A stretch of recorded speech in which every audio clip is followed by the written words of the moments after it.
Honestly, before I met her, I was just an ordinary person, but after she appeared in my life, everything suddenly felt worth looking forward to. The only problem was, she was my brother's girlfriend. Back then, my brother had left town for work, and I couldn't stop myself from asking her to stay with me. We talked the entire night. I still remember her quietly flipping through my art portfolio, completely drawn to the woman in my paintings. That night, not wanting to waste a single moment with her, I secretly took her back to the apartment I'd been kicked out of. The second we walked in, she noticed my design style immediately. The little details, the artistic choices, things no one else had ever understood. For the first time, she looked at me with real curiosity. And after seeing the place where I used to live, she finally realized there had once been someone in my life, someone I loved deeply. That night, I stared silently at the belongings left behind by my late ex-girlfriend, lost in my thoughts,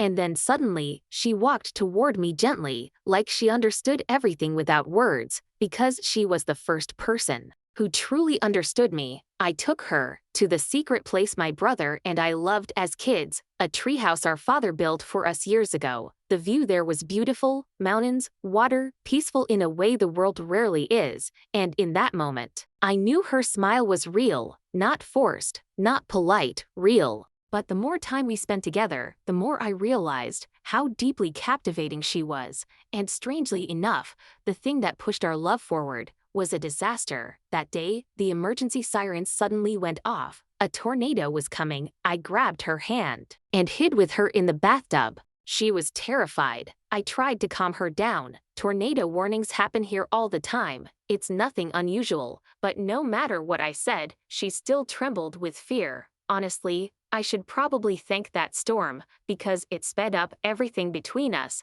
But just as our feelings were becoming impossible to ignore, my brother came home, and the atmosphere at dinner turned painfully awkward. I loved her. I wanted her. But my brother was the one thing I could never get past. That night, the truth about us finally slipped out. My brother realized everything. And in the end, even though we never ended up together, and she eventually left my brother too, what we shared was real love.